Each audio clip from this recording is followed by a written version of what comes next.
السلام عليكم ورحمة الله وبركاته. وإذن سلامي أصحابتي إذا شرفت له أو كرامة له aad baa idiin salaamaya meel kasta ood ku sugan tihiin nabadgelyo iyo naxariis ku sugnaado waa walaashiin ilfis janalka iga daawanayso waa ilfis family janal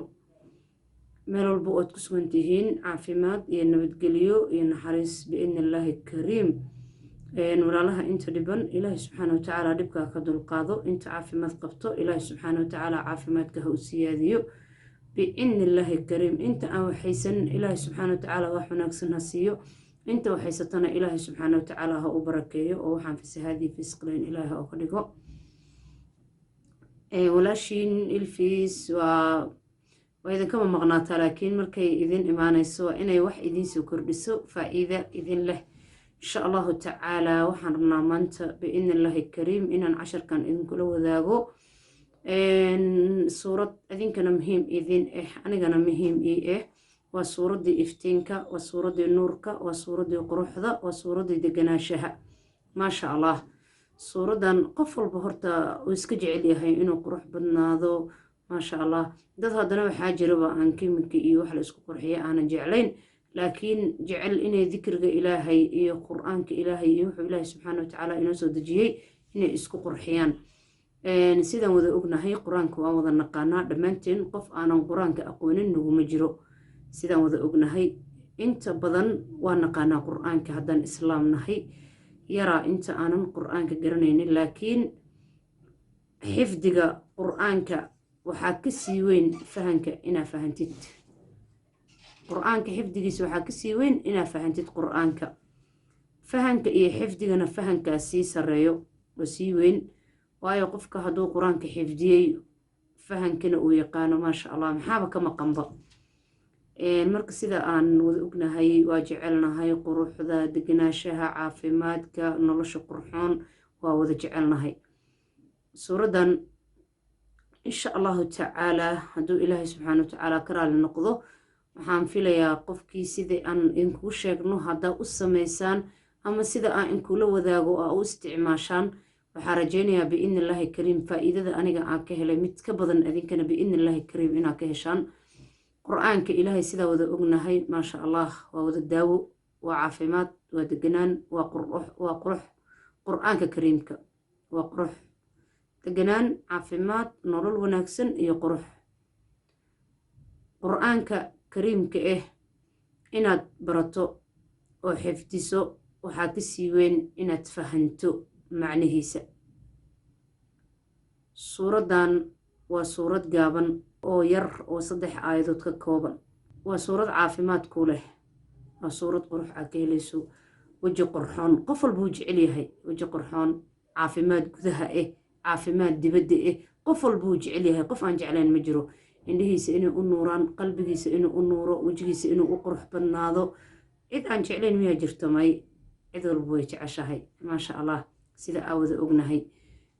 marka waxaan rajaynayaa biidni illaahi kariim sida aan inkugu sheego inaad uga faa-iideysan doontaan insha allahu tacaalaa anigana waxaan rajaynayaa insha allahu tacaalaa inaan noqdo qof wax wanaagsan mar walba idinla wadaago oonan laga shalaynin wax la naco ama laga shalaayo insha allahu tacaalaa inaanan idinla wadaagin ee wax wanaagsan ood khayr iyo baraaro ka heshaan inaan idinla wadaago ayaan rajaynayaa biidni illaahi kariim suuraddan waa suuraddan waa suuratu kalkowthar ama inaa acdaynaa saa u taqaanid suuraddan waxaad akhrinaysaa habeen walba markii salaada cisho aad tukato bacdi salaada cisho ayaa akhrisanaysaa waa xilligaa jiifanaysid waxaad ku akhrinaysaa glaaskan caanaha sidaan wada ognahay waa intifaac waa nolol waa qurux dadkeennii hore waxay oran jireen noloshu waa caano iyo hilib inkastoo hadda adduunkan la joogo qashin cunku iska batayba qashinka la cunayay laakiin dadka hore caanaha un cabi jiray aad bay u caafimaad badnaayeen maasha allah caafimaadkooda hay buu ahaa caanaha sidaan wada ognahay kalshankana bay ka qayb qaataan sidaan wada garanayno jirka quruxdiisana way ka qayb qaataan iftiinkana way ka qayb qaataan wejiga qurxintiisana way ka qayb qaataan caanuhu waa nolol wanaagsan inta badan dadku waxay aaminsan yihiin caanaha in lagu cayilo laakiin laguma cayilo caanaha waxaa lagu cayilaa shaaha iyo caanaha waxaa lagu cayilaa baastada bariiska waxyaalaha burka ka samaysan oo faadka leh ayaa lagu cayilaa caanuhu faad saasa ma lahan waa nolol caanuhu aad bay u wanaagsan yihiin caawa markaad cabto iyo habeen dambe markaad cabin farqi baa kuu dhexeeyo laba qof ayaa kala tahay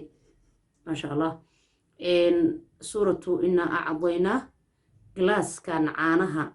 ayaa waxaa ku aqrinaysaa 17 jeer galaaskan caanaha suuratu inaa acdaynaa waxaa ku aqrinaysaa 17 jeer ayaad ku aqrinaysaa waad ku tufanaysaa maasha allah markaa ku aqriso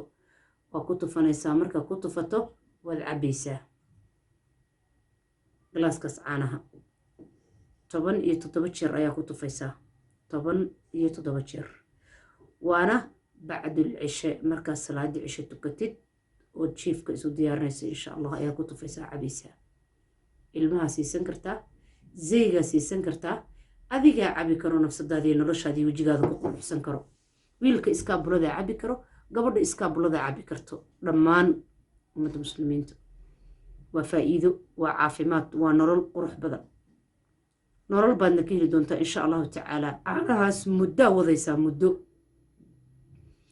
wixii wanaaga adaaba nagula soo wadaagi doono qaybta commentiga biidni illaahi kariim qof kasta oo faa'iido ka helo hala wadaago walaalkiisa kale oo u dhow oona fiirsan oona maqal hala wadaago intaas